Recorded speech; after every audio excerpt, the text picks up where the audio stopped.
every guy should start in jail and have to work his way out. Absolutely. I think love that idea. Because it's like you need to earn your place out here. You do. In my opinion. Tells me I'm about to get fired, so I'm going to record this because I have no idea. After reviewing a video you posted online, upper management has made the decision to terminate your employment effective immediately. You really cannot expect your boss to keep you on as an employee if you are posting videos like these online, which are going to be very controversial. But guys, today I have the best moments of some women getting fired from their jobs after posting videos online, and you won't want to miss a single clip. Hey guys, so DoorDash just deactivated me 2 days after I reported my sexual assault. 2 days ago on October 12th, 2025, I was a victim of SA by a DoorDash customer while I was doing my job as a DoorDash driver, and I got it on video. The customer who committed a crime against me. Hey guys, I just lost my job and they won't tell me why. They're supposed to send an email immediately after deactivation providing you the reason why and a link to appeal, and they didn't. So I contacted support and they made me sit on the phone with them for 50 minutes just to tell me that they can't tell me the reason why and I have to just go ahead and appeal without knowing why. So my chances of getting my account back, they have my money in that account. I was working! I was literally working! And they deactivated me! This is related. They just punished me for posting about my sexual assault while door dashing. They just fired me, and the police are doing nothing. I lost my job, and that was my only way to make money to pay my bills. Hey guys, so yep, I really lost my job. Within less than 24 hours after me submitting my appeal, they denied it. And in the email, they said, you can respond to the previous email that you received explaining the reason why you were deactivated. I never got the email. So last night, I contacted one support agent. We sat on the phone for 25 minutes, and then she transferred me to the community response team. The person on the community response team told me that was the highest team I could get to. There's literally nobody else she could transfer me to. I could hang up the phone and call back and then get transferred to the community response team again. So I sat on the phone with her for another 30 minutes. And she told me that she couldn't tell me. There's no way that they could tell me what the reason why I just lost my job. Alright, so not only did she record this video, which is a crime, but she posted it on TikTok for everybody to see. But something that you guys didn't see is that in the original video, the door was completely closed and she kind of nudged it open and then she saw that. Whereas she could have literally just left the food on the porch. I got fired for being a woke professor. No, you got fired for scamming your students out of $120,000. I'm gonna let her tell you what she said she was doing, and then I'm gonna show you the truth with receipts.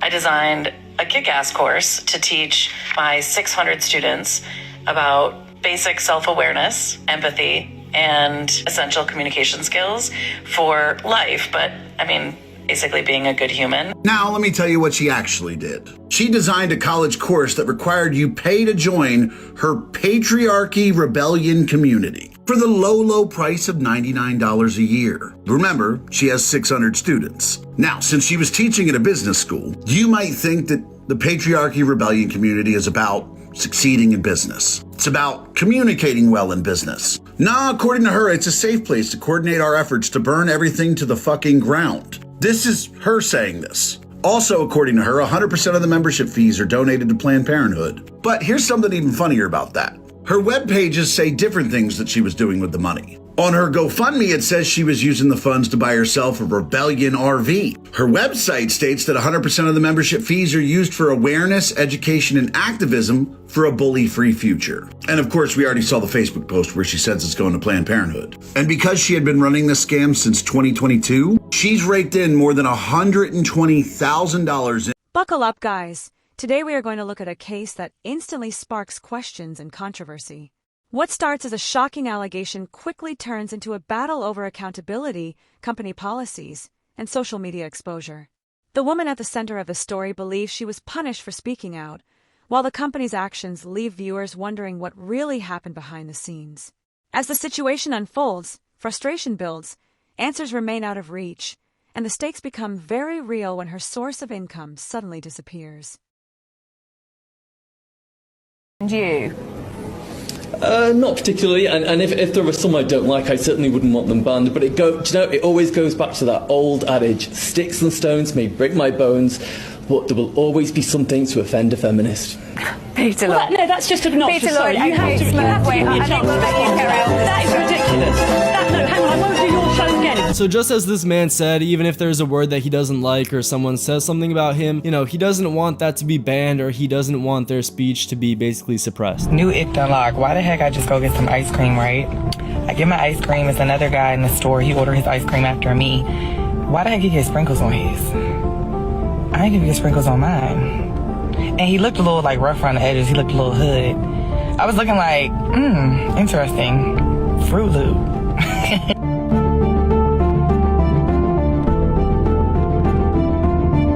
So I definitely hope that this video is satire, because if that's an actual ick that you have and that whole list of things is something that you're looking for in a man, then you're probably never going to find a man.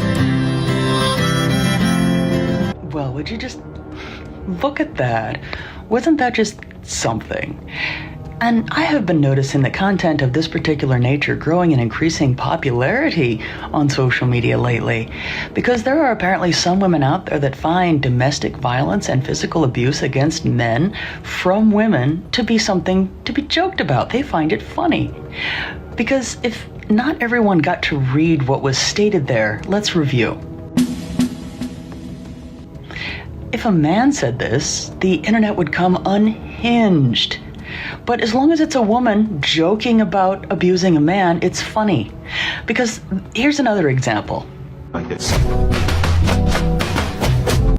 Someone is going to have to explain to me why some women out there and some men find abuse to be funny. Because in the spirit of equality, a man would be canceled for that. Videos like this definitely are crazy, and it definitely does seem like a double standard, because if it was the other way around, it definitely would be seen as an outrage in the public, and especially to the women making these videos. What if I just... No.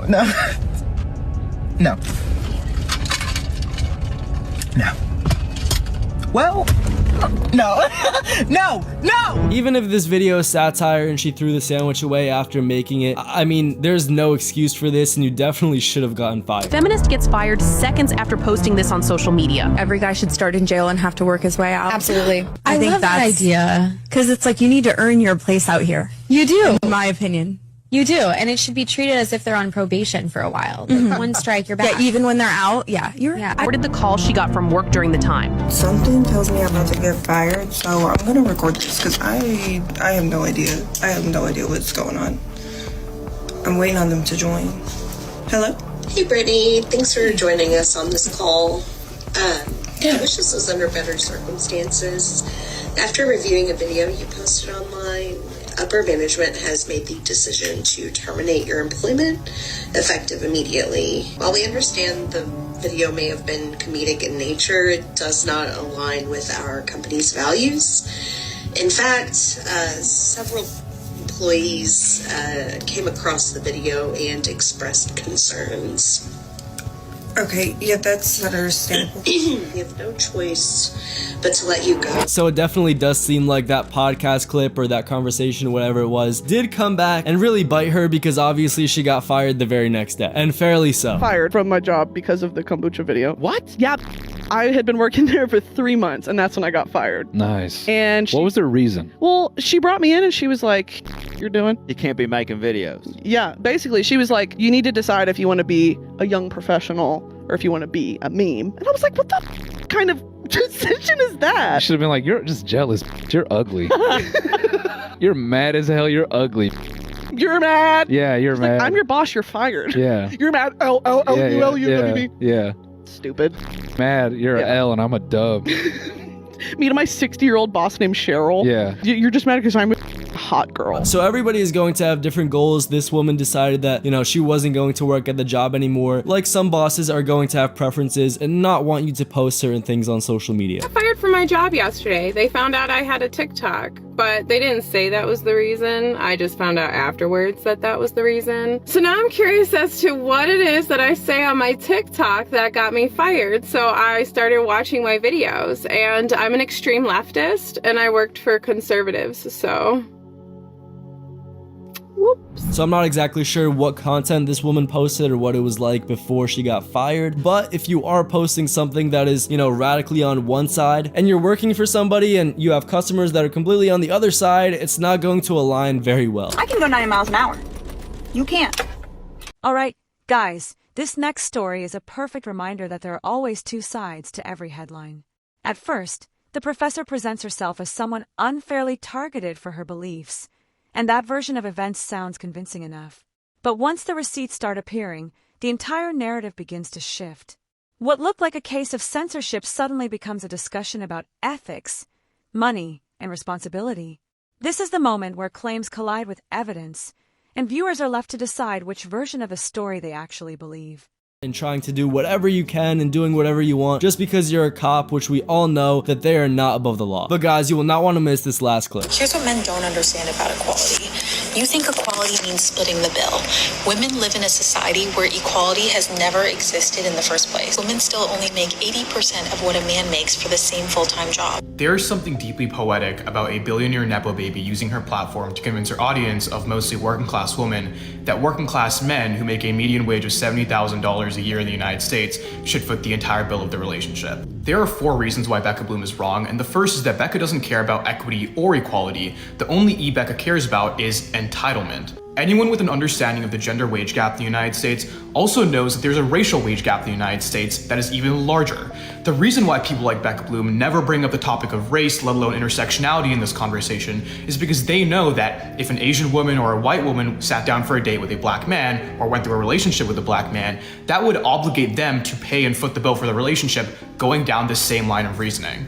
Reason number 2 is that the math simply doesn't math. Let me grant to Becca for a second that for every dollar a man makes in the United States, a woman makes 80 cents. This would not justify a 100-0 split skewed towards the man. This would justify a split that is rated to the inequality that's caused by this gender split, meaning that under the definition of equity, for every dollar of the bill that the man foots, the woman would foot 80 cents. Now, reason number 3 has to do with statistics. The reason why it's reason number 3 and not number 1, even though it's the most important reason to consider, is because statistical literacy is dying. Most people who have this conversation on the gender wage gap, Becca Bloom included, have no idea what the difference between correlation and causation is. And this is despite the fact that if you take an introductory level statistics class in high school or in college, the first thing you'll learn is this core distinction. So I'll start us off with a really easy example. When Trump entered his first term, the economy boomed. Now, just because those two things happen to happen at the same time doesn't mean that Trump entering office is why the economy boomed. Now, using that same line of reasoning, just because for every dollar a man makes, a woman makes 80 cents, doesn't mean that gender specifically is the reason why that 20-cent schism exists. Which is why when you control for external variables like occupation, years of experience, years of education, you see this gap drastically reduce. In one study, it was from 17 cents to just 1. As a quick aside, this logic of raw, uncontrolled disparities being an example of discrimination is only ever used with respect to the gender wage gap. But when you talk about the fact that home ownership is now higher among young women than young men, or the fact that women are now outpacing men in education from bachelor's degrees to JDs to MDs, all of a sudden, that's no longer discrimination. That's just individual people. I mentioned it in a previous video and I'll mention it again. The cognitive dissonance is palpable. And even then, gender is not necessarily the reason why this 1 cent difference exists. It could be for a myriad of other factors that weren't controlled. Now, a really common counter argument to this is, why do you think women's professions are typically paid less? To which I say, I agree. It's an issue that has to do with patriarchy. But inequality in the sense of a social choice model is significantly different from inequality in the sense of systemic discrimination. At the end of the day, people are responsible for their own decisions, which is why if you go into a profession like teaching, which pays less, you're doing so knowing that it pays you less. In the same vein that a man going into a profession like construction knows that this is a more dangerous job and therefore there's a higher risk to their life in doing so. Which is why, despite the fact that men go into more dangerous professions more often, you don't hear myself or other men scream from the rooftops that this is some magical reason for us to be compensated more in relationships. Which brings me to point number 4. Becca's entire argument relies on this false premise that individual people in relationships are responsible for remediating issues that exist at systemic and societal levels. A relationship is not a personal affirmative action plan. It's a partnership. And individual people's struggles are not always defined by generalities that exist in society. And frankly, just putting these 4 arguments aside for a second, I want you to take Becca Bloom's worldview to its endpoint. A world where only the men who are capable of sustaining a family on a single income is not a world that can exist any longer, right? The dollar doesn't go as far as it used to 50 years ago, 20 years ago. It's simply not possible anymore. The reason why people like Becca Bloom, Shara7, The Wizard List, the reason why they push this provider mentality, masculine energy, red pill content, that's what it is, red pill content, onto young women, is because they know that their idea is a systemic impossibility. Alright, guys, we've reached the most dramatic moment of the video.